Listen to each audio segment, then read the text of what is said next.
Bismillahirrahmanirrahim. Assalamualaikum warahmatullahi wabarakatuh. Alhamdulillahirabbil alamin wassalatu wassalamu ala asyrafil anbiya'i wal mursalin nabiyina Muhammadin wa ala alihi wa sahbihi wa man tabi'a hudahu ila yaumiddin. Asyhadu an la ilaha illallah wahdahu la syarikalah wa asyhadu anna Muhammadan abduhu wa rasuluhu sallallahu alaihi wasallam la nabiyya ba'da. Allahumma la sahla illa ma ja'altahu sahla wa anta taj'alul hazana idza syi'ta sahla. Rabbi shrah li sadri wa yassir li amri wahlul 'uqdatam min lisani yafqahu qawli.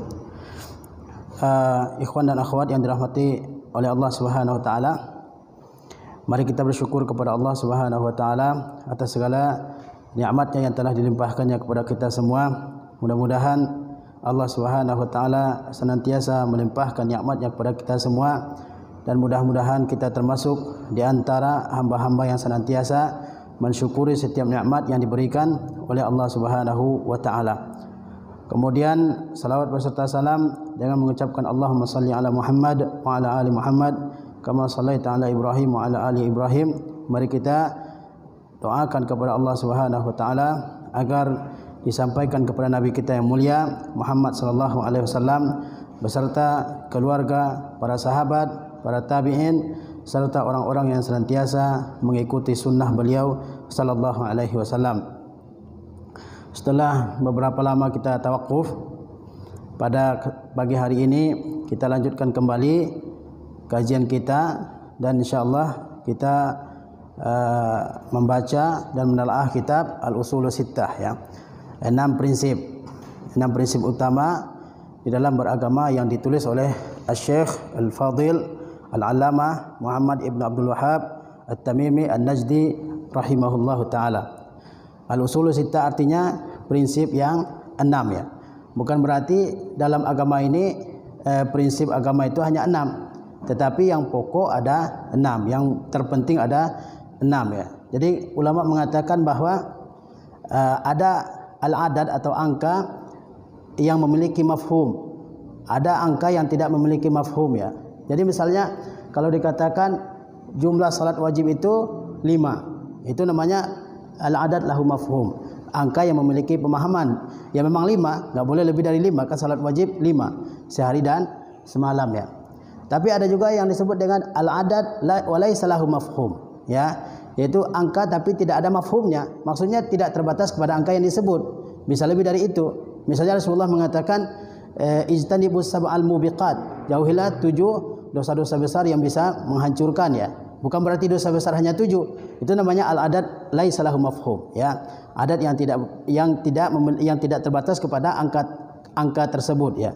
Tapi lebih dari angka tersebut. Nah, disebutkan angka-angka tertentu itu adalah karena dia merupakan hal terpenting. Seperti dikatakan jauhilah 7 dosa yang menghancurkan, ya, karena yang 7 itu merupakan dosa-dosa yang sangat luar biasa, ya, seperti menyekutukan Allah, membunuh, ya kan, seperti melakukan sihir, memakan harta anak yatim dan seterusnya, ya.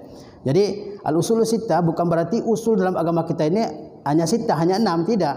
Banyak usul-usul yang lain, banyak pokok-pokok yang lain, tetapi ini merupakan al-usul yang muhimmah, pokok-pokok yang penting dalam agama kita, ya. Pada pertemuan sebelumnya kita sudah membicarakan al-aslul awal, ya, yaitu asal atau landasan yang pertama, pokok yang pertama, yaitu al-ikhlasu lillah, yaitu mengikhlaskan agama hanya untuk Allah Subhanahu wa taala.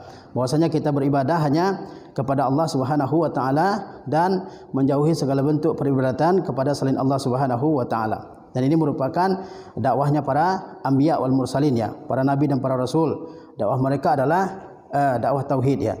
Dakwah bagaimana supaya seluruh manusia ini beribadah hanya kepada Allah Subhanahu wa taala. Dakwah supaya manusia menjauhi segala bentuk peribadatan kepada selain Allah Subhanahu wa taala. Walaqad ba'atsna fi kulli ummati rasulan an ya'budullaha wajtanibut taghut. Sesungguhnya telah kami utus seorang rasul pada setiap umat agar mereka beribadah hanya kepada Allah dan menjauhi tagut. Ya, tagut yaitu segala sesuatu yang diibadahi, yang ditaati, yang dipatuhi selain Allah Subhanahu wa taala, ya.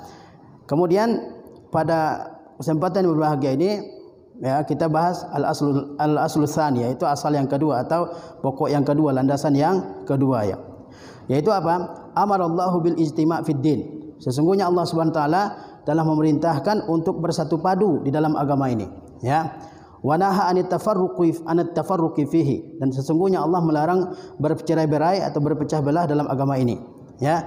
Ini prinsip yang kedua yang diterangkan oleh Syekh Muhammad Ibn Abdul Wahhab, bahwasanya Allah Subhanahu wa taala memerintahkan kita semua untuk bersatu padu di dalam agama ini, ya, untuk ittihad, ya, dan Allah Subhanahu wa taala melarang berpecah belah, ya. Banyak sekali ayat-ayat dalam Al-Qur'anul Karim, begitu juga banyak sekali hadis-hadis Rasulullah SAW yang membahas masalah ini, ya, di mana Allah SWT perintahkan kepada kita untuk bersatu padu, ya. Seperti Allah SWT mengatakan apa?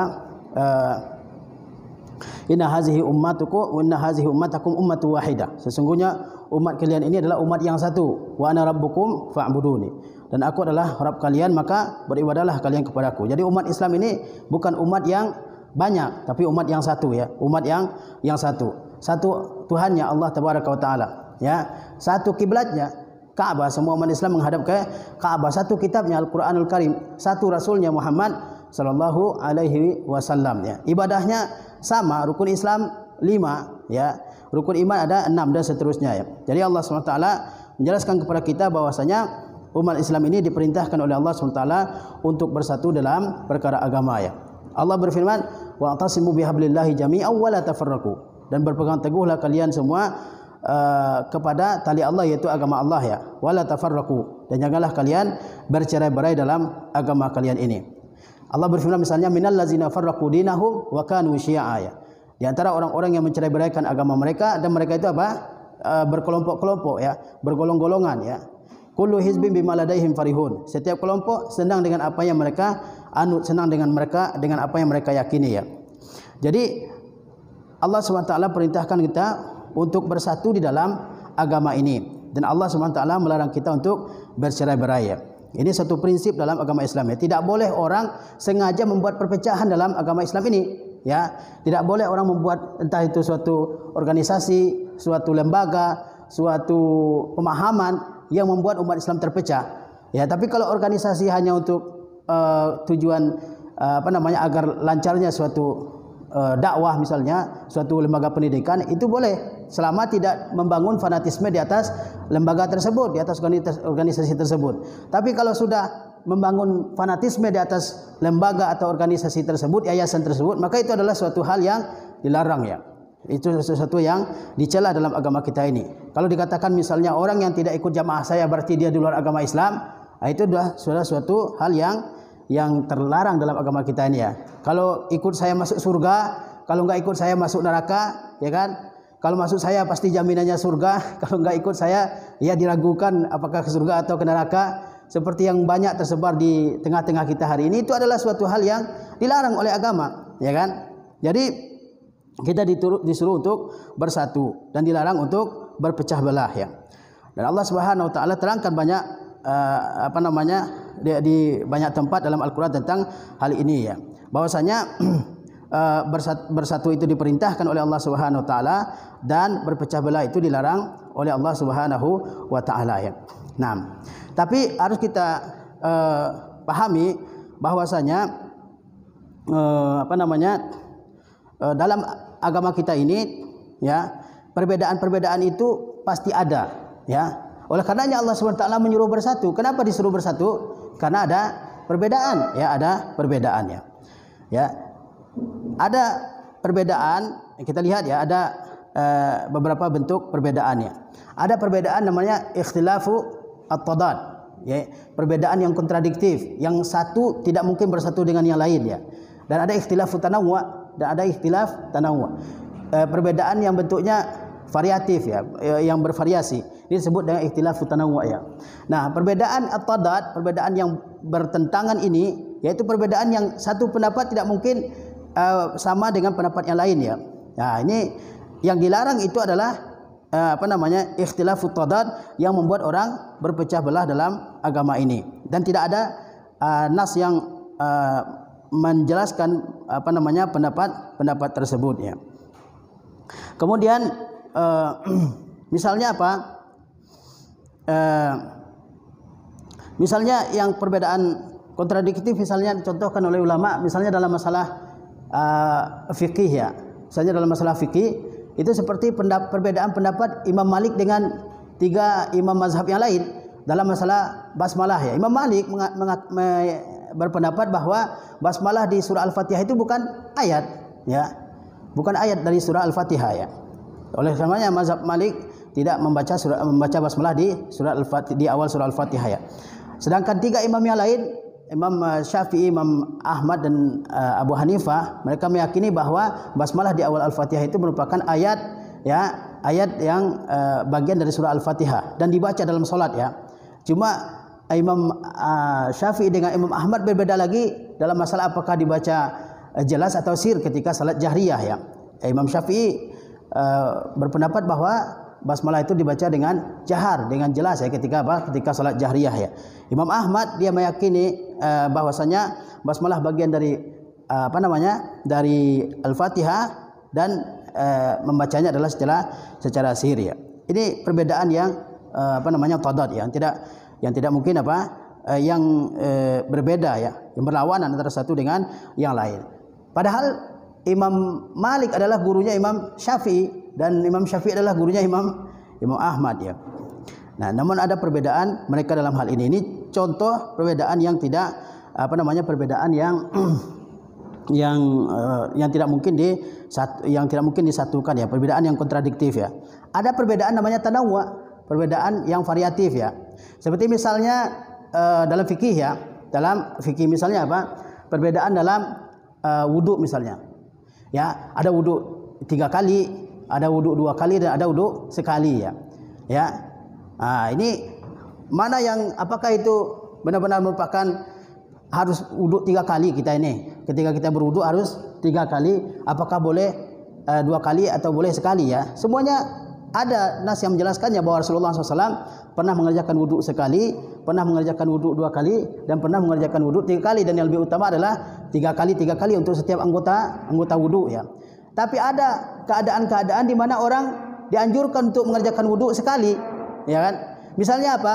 Misalnya ketika air sedikit, ya, ketika air sedikit hanya cukup untuk beberapa orang, jangan kita wudu 3 kali di situ. Yang lebih utama wudu sekali, karena supaya mencukupi semua orang, ya. Atau ketika misalnya imam sudah takbir di masjid, ya, imam sudah takbir, kemudian di belakang kita banyak antrian, panjang antriannya, jangan wudu 3 kali, lama sekali, kemudian gosok-gosoknya lama ya. Padahal yang lebih utama saat itu wudu sekali-sekali ya, dan ada sunnahnya yang menjelaskan hal demikian ya. Nah, seperti juga misalnya perbedaan ulama dalam masalah doa iftitah ya.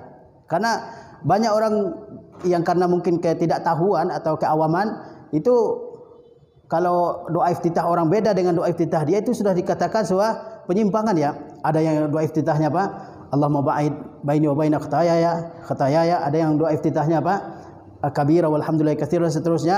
Ya, kalau doa iftitahnya ini beda, berarti ini alirannya beda sama kita ya. Ya. Ada misalnya seperti jumlah salat tarawih ya, apakah 8 rakaat atau 20 rakaat, ya kan?